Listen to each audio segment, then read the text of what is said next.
Our story begins with Doctor Strange, as during another sweltering summer night on the island of Manhattan, though the sun had gone down hours earlier, the residual heat it left behind still radiated from the pavement in shimmering waves. The forecast had not called for any relief from the record temperatures in the immediate future, but the residents of Greenwich Village had come to expect the unexpected thanks to one of their more colorful neighbors. So when a powerful blast of icy air swept down Bleecker Street, it barely drew any attention, at least from those outside. Within the confines of the building marked 177A, however, someone had most certainly taken notice of the sudden chill.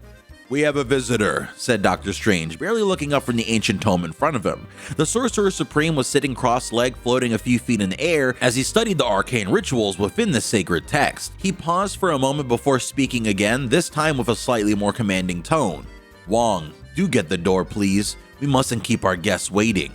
"Wong's out on a supply run," a gruff voice replied from below. "Guess we ran out of Eye of Newt or something. How come you never told me we're expecting company, Doc?" "Because we weren't," Strange replied as he looked down at Bats, the ghostly basset hound that had recently become one of his most faithful companions. Strange unfolded his legs and gently landed on the floor of his study. "But invited or not, this is one visitor that it would be best not to turn away without at least hearing what he has to say. After all, he's traveled quite far to get here. Haven't you, Victor?" "Indeed I have, Stephen," replied the unexpected guest in an authoritative voice. There in the hallway just outside of Doctor Strange's inner sanctum stood the metal-clad monarch of Latveria, the villainous Victor Von Doom. "How the heck did he get in here?" Bat said with a low growl, the green glow from his spectral form intensifying. "This place is supposed to be intruder-proof." "It seems the good doctor's Sanctum Sanctorum is desperately in need of some more powerful protection spells," Doom replied snidely, "and perhaps a better watchdog as well." "I suppose I could use to change a few mystic locks," Strange said with a smirk, "though I scarcely have to worry about anyone getting past the front door. After all, there aren't many other mortals as adept at sorcery as you." "You flatter me, Stephen," Doom replied. "Do go on." "It's true," Strange continued. "I may be this dimension's Sorcerer Supreme, but when it comes to the mastery of the dark arts, you may very well be my equal, which makes the fact that you've come here even more concerning. If you need my help, then something must be very wrong." "Everything is wrong, Stephen," Doom said, "and it has been for far too long, but I believe I've discovered a way to fix it, to bend time itself to my whims." "Time is not something to be tampered with," Strange replied. "The cost is far too high, you know that. But what if the reward were even greater?" Doom continued. "I'm on the verge of something magnificent, Stephen, and you hold the key to my success." "What's this chrome-plated crackpot yapping about?" Bats asked, clearly growing more impatient with every second. "Victor has long sought to undo some critical mistakes that led him down his current path," Strange said. "Doom does not make mistakes," the visitor replied sternly. "However, there were certain steps along my journey that, if retread, could lead to possibilities that currently lie beyond my grasp. Tell me, Stephen, have you not ever wished to rewind the clock?" Strange paused, looking down at his mangled hands, wondering how his life might have unfolded had he not been in the accident that forced him to go from renowned surgeon to reclusive sorcerer. But as the Ancient One had taught him, fate was not in the hands of any mortal, even those of unparalleled mystical might. "I have become who I am supposed to be, Victor," Strange said. "My journey would have ended in the same place no matter the road taken." "I wish to prove otherwise," Doom replied, "and to do so, all I require is a single spell." "The fact that you do not already have access to the spell you seek speaks volumes," Strange said, raising a curious eyebrow. "There are few arcane rites unknown to a sorcerer of your esteem." "The Darkhold."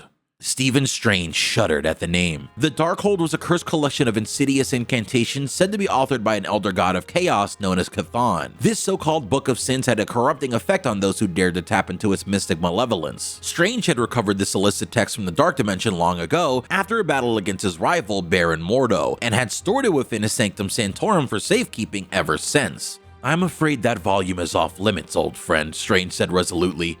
"Which one of those chthonic curses could possibly aid you in your endeavors anyway?" "The vampiric verses," Doom whispered, almost as if speaking the spell's name aloud was enough to unleash its terror upon the world. "Hold on," Bats interrupted. "You want to turn yourself into a vampire? Ain't you already spooky enough, fella?" "I wish no such thing," Doom said, his patience beginning to crumble away. "But Dracula and his immortal legion used this same rite centuries ago to successfully cheat time. Perhaps with the proper amount of scrutiny, I can do the same and unlock the secrets of time's true nature." "An interesting approach," Strange said, "but one far too risky for me to allow. I'm sorry, Victor, but the answer is no." I was afraid you'd say that, old friend, Doom responded. But I will have what I seek, even must I take it from you by force. Without a moment's notice, Doom conjured up the Veil of Khonshu, sending a massive wave of darkness cascading towards Strange. Claws of Bass, Strange commanded, slashing through the oncoming wall of ebony energy with brightly glowing purple claws that were forged from spirit energy drawn directly from the Wakandan ancestral plane, Dajalia. Impressive, Stephen, Doom replied, circling his arms in a frenzied motion. But can you weather the mist of Fimbulwinter? A freezing gust of wind rushed from the magical circle Doom had conjured, but Stephen Strange was not willing to back down, even as the bitter frost stiffened his cape. I've spent winters in Kamar Taj, Strange mused. This is nothing. Doom watched in surprise as Doctor Strange fought through the icy gust to cast his next incantation. Even more shockingly, each of the Sorcerer Supreme's hands seemed to be conjuring their own spells, entirely independent of each other. One blazed a bright red, while the other glistened gold. As Strange brought his hands together, he released an enchantment that even he had never summoned before, born from the combined energy of both the Crimson Cosmos and Asgard. Crimson Thorns of Yggdrasil. Long spiked vines erupted forth from Strange's hands, glowing a deep scarlet as they whipped towards their intended target. Before Doom could even think to utter a defensive spell, he found himself completely ensnared by the thorny limbs, unable to move. You seem to have forgotten that I am far more powerful when within my home, Strange said. For a guy who doesn't make mistakes, Doom, Bats added, that was a pretty big one. Perhaps I was too rash in my actions, Doom responded. Release me from these shackles, Stephen, and I assure you I will depart from your home in peace. You ain't really gonna trust this guy, are you, Doc? Bats asked with a deep concern. I am, Strange replied, lowering his hands and releasing the spell's grip on Doom. Victor and I may have different goals and opinions when it comes to sorcery, but he has always been a man of his word. Indeed, Doom said as he began to walk from Strange's inner sanctum. And you also have my word, Stephen, that I will find a way to break the bonds of time, with your help or without. And you have my word, Strange warned, that should you overstep your station, the Sorcerer Supreme will do whatever it takes to stop you. Now get out of here before you find out just how bite-proof that tacky armor of yours really is, Bats yowled. No one speaks to Doom like that, mutt, Doom snarled back. You should consider yourself lucky that you're already deceased. Guess there's a first time for everything, Bats responded wryly. Before I go, Stephen, Doom said, looking back over his shoulder at Strange. A warning. I have foreseen a great evil coming to this city you call home. You may be safe within your house of truth for now, but those outside his walls will soon be drowning in darkness. What the hell is that supposed to mean? Bats barked towards the darkened hallway as Doom faded into the shadows. Easy boy, he's already gone, Strange replied. But I have an uneasy feeling that we'll find out what Victor was talking about soon enough. So, if you'll excuse me. With a simple gesture of one hand, Doctor Strange opened a sparkling portal to a hidden corner of the astral plane, one so remote that even he barely knew where it was located. With a wave of his other hand, the Darkhold flew off his bookshelf and into the rift. The extra-dimensional gateway quickly closed as soon as the ancient tome passed safely through, as if neither the portal nor the book had ever existed in the first place. For safekeeping, Strange said, almost as if reassuring himself.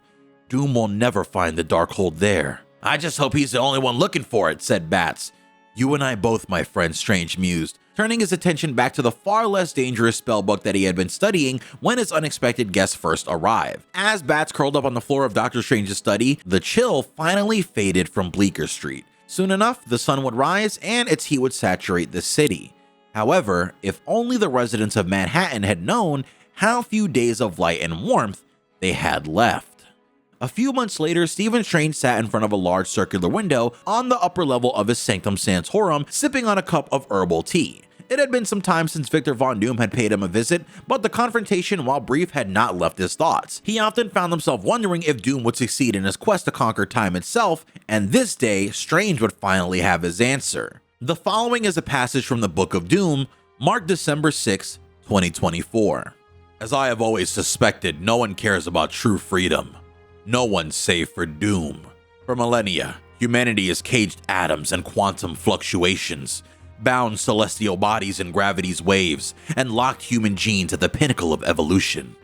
Then we claimed freedom. The freedom to explore, to save, and to become gods. Yet we are loath to admit that we remain shackled by the eternity of time. So Doom forged the cage for time itself. In my hands, reality became nothing than a set of building blocks. History, a thread to be woven at will. But time, that mischievous child, outfoxed me in its play. Reluctantly, Doom must admit defeat. Time remains caged, yet it has found a way to reshape its prison. If it takes an entire world or countless worlds to shackle something, then does that not in essence hold its own infinite freedom? Perhaps Richards was right. This world does not belong to Doom after all. But for as long as I am able, I will make sure that it belongs to no one. And here we have another passage from the Book of Doom, December 6, 2099. Today I write words that have never been written before. Victor Von Doom is a fool. No, I do not speak of myself. This Doom remains a genius, as has he ever. For how else could he have lived to see and to conquer this future world? I speak of another Doom, one from a distant past and a distant reality, who became so brazen in his quest for power that he felt he could break the bonds of time itself. Perhaps he was unaware that I, too, was on the verge of unlocking the mysteries of the multiverse. But alas, his pathetic efforts have undone my own, and now all realities are left to pay the price for his hubris. Our dueling experiments have ignited a chronal catastrophe, a wave of destructive energy cascading across the time stream, impacting every reality in unique ways. Some collapse, some combine, others simply disappear. I dub those remaining to be the chronoverses, as is my right. A far wiser and more experienced Doom such as myself could have become Time's master. Instead, thanks to this lesser Doom's meddling, I am left to clean up the mess left behind. Like some cosmic custodian, the indignity. Such tasks are beneath Doom. Yet perhaps there's a way that I can correct this grave miscalculation without staining my gauntlets. There are always so-called heroes in every dimension, and with the right motivation, they're easily manipulated into action. One Doom may have been a fool, but this one shall never be, not when there are so many others, eager to play the part. We see the events referenced in this passage from the Let There Be Rivals gallery card earned by completing the Season 0 Battle Pass during the Doom's Rise trailer. Here we watch as Doom tries to combine magic and science into a perfect fusion, allowing him to completely control the time stream and rewrite the multiverse. However, at the same time, another Dr. Doom in the future is doing the exact same thing, leading to a clash between the two and the creation of the time stream entanglement, a term I want you to remember because it's going to come up pretty frequently. Now this gets expanded on a bit here in this beta-only quest that we had for Galacta that you're seeing right now, basically reiterating everything we've explained about the two Dooms so far in her own words. Now, we'll get back to Galacta because she's also a pretty central figure in the game's universe, of course, given that she's a narrator after all. However, going back to the battle between both Dooms, it's at precisely the moment where this conflict begins that we pick back up on Doctor Strange, who even before the blinding flash of light filled the sky, could feel the massive disturbance rippling across the fabric of time and space itself. He didn't know where it had originated, but he had one single educated guess: Latveria. What have you done, Victor? Strange wondered aloud as the disturbance spiraled widely across the material plane. It pierced through dimensions, including the astral plane, and surged towards the Sanctum Sanctorum. Strange had only a fraction of a second to react to the oncoming wave of chronal chaos, but he knew that his next move could very well determine not only his fate, but the fate of countless universes as well. Both as a surgeon and a sorcerer, Doctor Strange had faced countless life and death choices before, but never one quite as important as this.